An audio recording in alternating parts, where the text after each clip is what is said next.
Pernahkah kamu merasa sangat marah, sampai rasanya ingin berteriak sekuat-kuatnya, entah karena pekerjaan yang menumpuk, ekspektasi yang tidak terpenuhi, atau mungkin karena perkataan orang lain yang menyakitkan? Rasanya seperti ada monster di dalam diri yang siap meledak. Tapi, kita sering diajarkan untuk menahan amarah.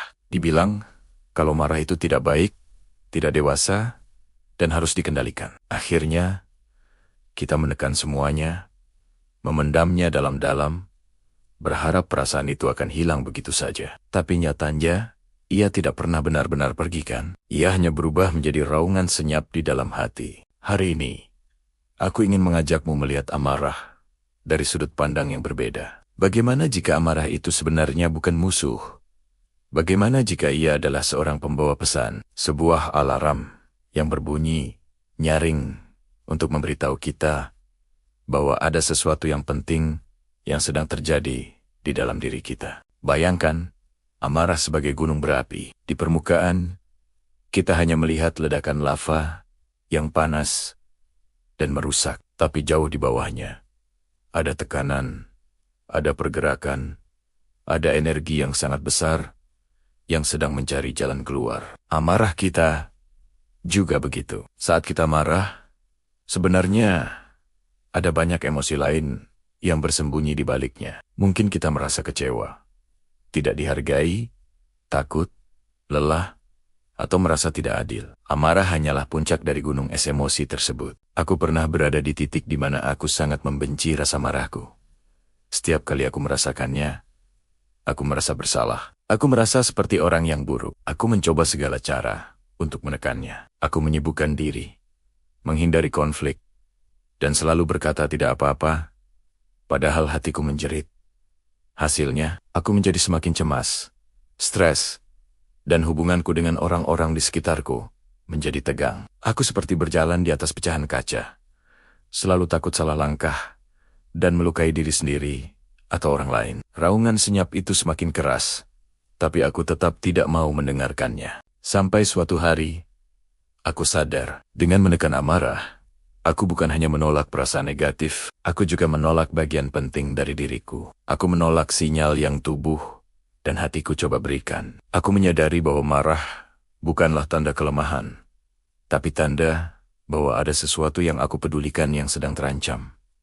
Ada batas diriku yang dilanggar, ada nilai-nilaiku yang tidak dihormati. Sejak saat itu, aku mulai mengubah caraku memandang amarah. Aku tidak lagi melawannya. Sebaliknya, aku mulai mencoba untuk mendengarkannya. Setiap kali rasa marah itu muncul, aku berhenti sejenak.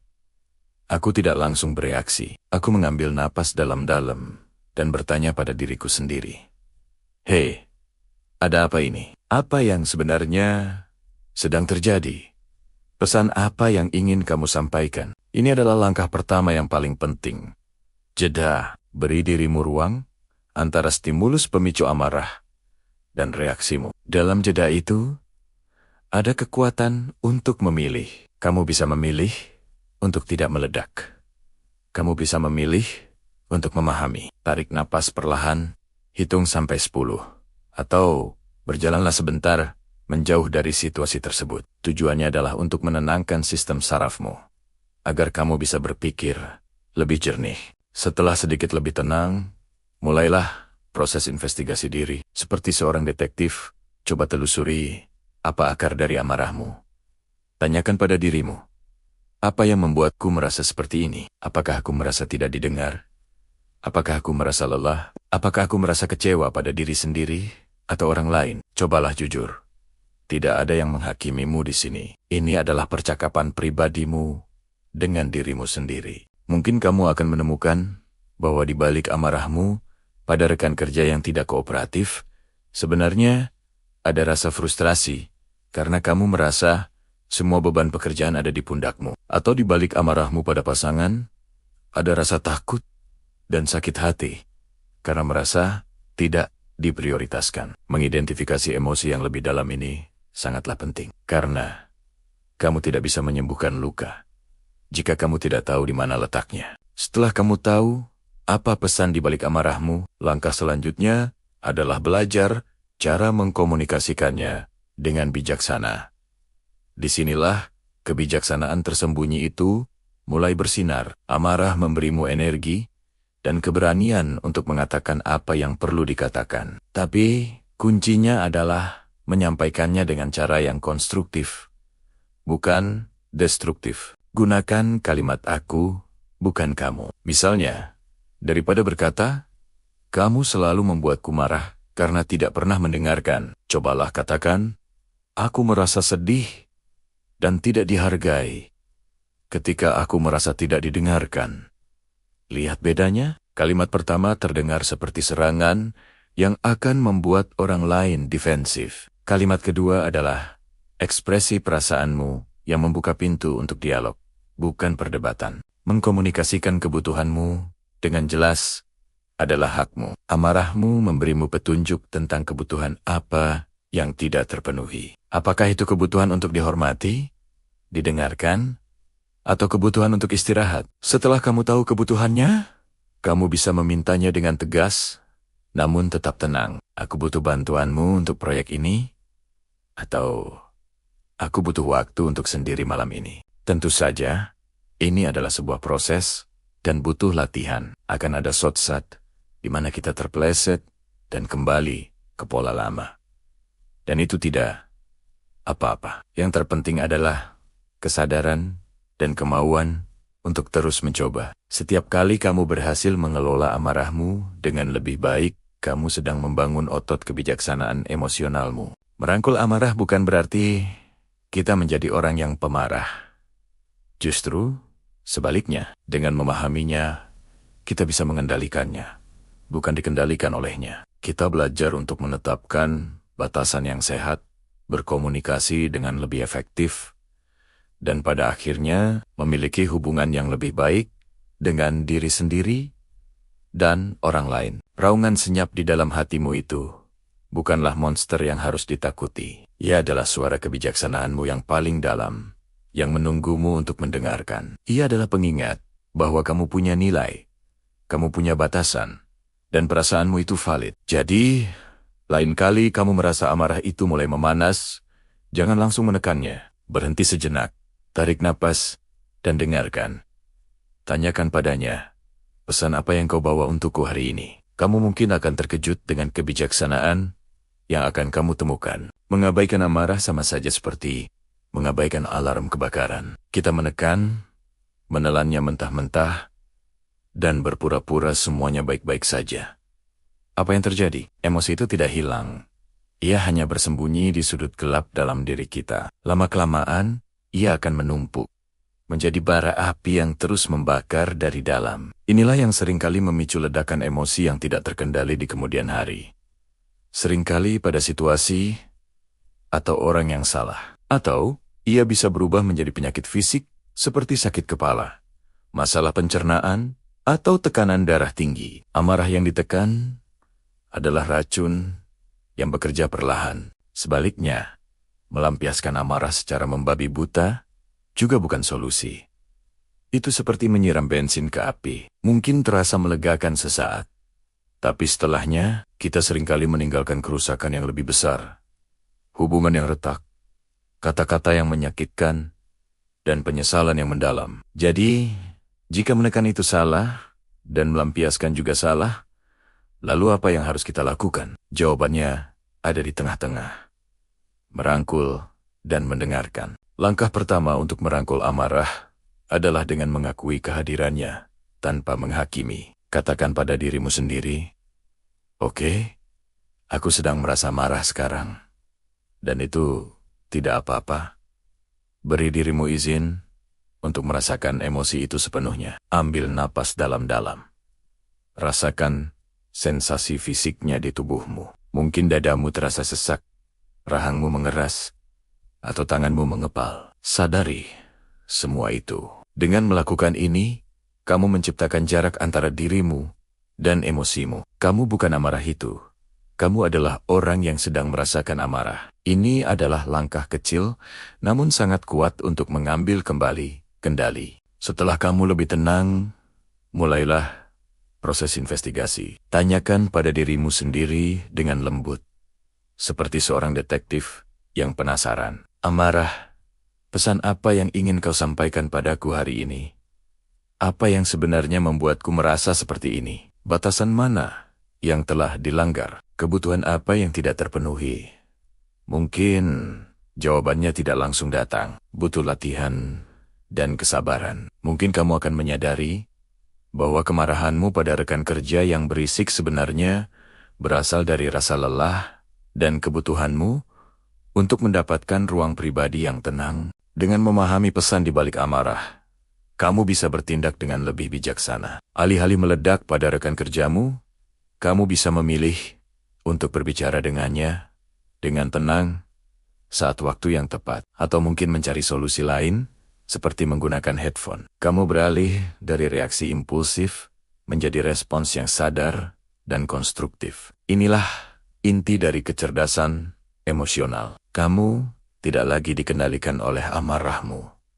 Sebaliknya, kamu menggunakan amarah sebagai kompas untuk menavigasi hidupmu dengan lebih baik. Penting juga untuk memahami bahwa di balik amarah, seringkali ada emosi lain yang lebih rapuh, seperti lapisan luar bawang. Di balik kulit amarah yang keras, mungkin ada rasa sakit, rasa takut, kekecewaan, atau rasa malu. Misalnya, kemarahan saat dikritik di depan umum mungkin sebenarnya menutupi rasa malu dan takut dianggap tidak kompeten. Mengenali emosi yang lebih dalam, ini adalah kunci untuk penyembuhan sejati. Saat kita berani menyentuh kerapuhan itu, kita memberi diri kita kesempatan untuk benar-benar memahami dan mengasihi diri sendiri.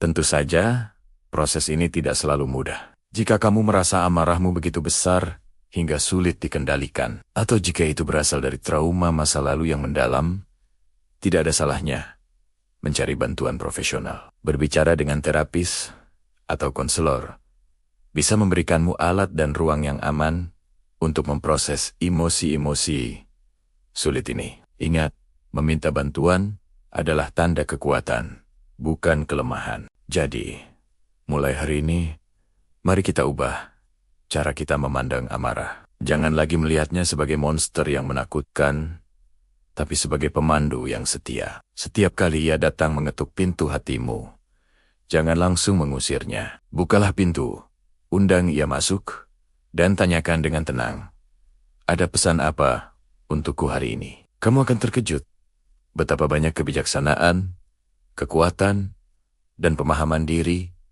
yang bisa kamu temukan dari raungan senyap di dalam dirimu. Dengan merangkul amarah, kamu tidak hanya akan menemukan kedamaian, tetapi juga versi dirimu yang lebih utuh, bijaksana, dan berdaya. Coba ingat-ingat lagi, kapan terakhir kali kamu benar-benar marah? Mungkin saat merasa tidak dihargai di tempat kerja, ketika seseorang melanggar janjinya, atau mungkin karena hal-hal kecil yang menumpuk seharian. Amarah seringkali muncul sebagai respons terhadap rasa sakit, ketidakadilan, atau ketika batasan kita dilanggar. Ia seperti alarm kebakaran di dalam diri kita, berbunyi nyaring untuk memberitahu ada sesuatu yang tidak beres dan butuh perhatian. Masalahnya adalah, kita seringkali panik saat alarm itu berbunyi. Kita mencoba mematikannya secepat mungkin, menekannya dalam-dalam, atau sebaliknya. Kita justru meledak tanpa kendali dan membakar semua yang ada di sekitar kita. Kedua cara ini sama-sama tidak menyelesaikan akar masalahnya. Menekan amarah hanya akan membuatnya menumpuk menjadi bom waktu, siap meledak suatu saat nanti dalam bentuk stres, kecemasan, atau bahkan masalah kesehatan fisik. Sementara itu, meluapkan amarah secara membabi buta hanya akan merusak hubungan dan meninggalkan penyesalan. Jadi, apa yang harus kita lakukan? Langkah pertama adalah memberikan jeda. Saat kamu merasakan gelombang amarah mulai naik, jangan langsung bereaksi. Beri dirimu waktu, meski hanya beberapa detik. Tarik napas dalam-dalam. Rasakan udara masuk melalui hidung memenuhi paru-paru, lalu hembuskan perlahan melalui mulut.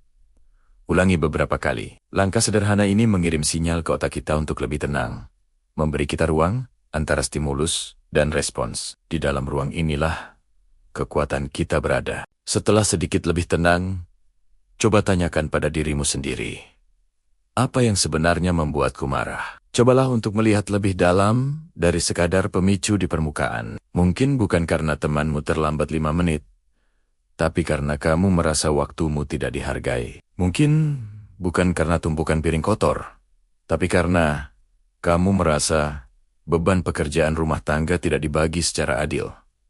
Amarah seringkali adalah puncak dari gunung es. Di bawah permukaan, ada perasaan lain yang lebih rentan.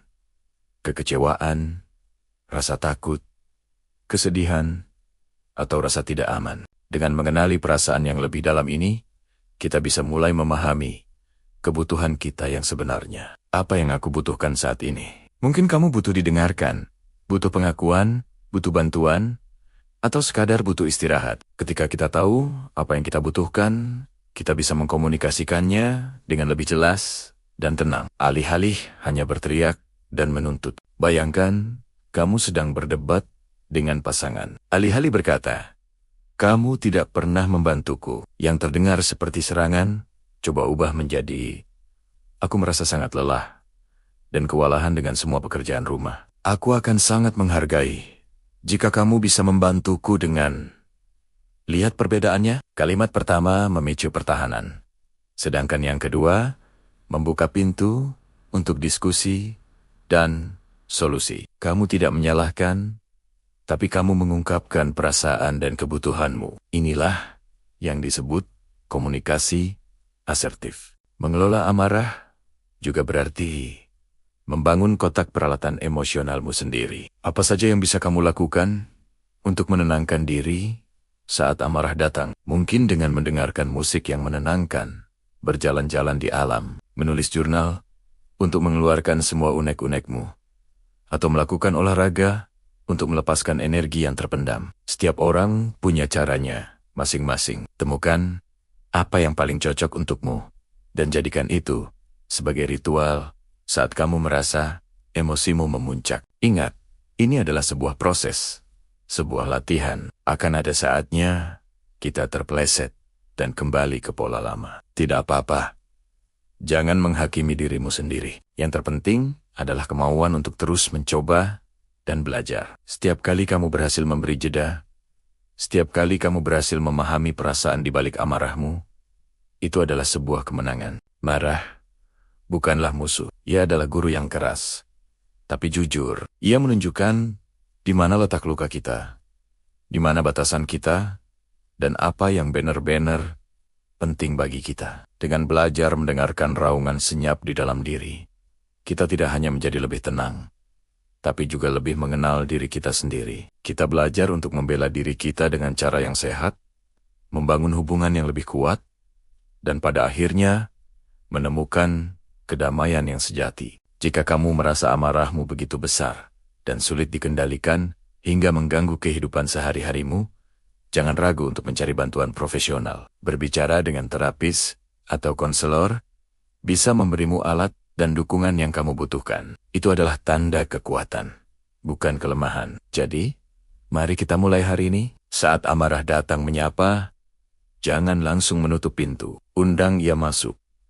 Dengarkan ceritanya, dan temukan kebijaksanaan yang ia bawa. Rangkul raungan senyapmu, dan biarkan ia menuntunmu menjadi versi dirimu yang lebih bijak dan utuh. Terima kasih sudah menyimak sampai akhir. Jika kamu merasa video ini bermanfaat, jangan lupa untuk like, share, dan subscribe. Bagikan juga pengalamanmu dalam mengelola amarah di kolom komentar. Sampai jumpa di video selanjutnya.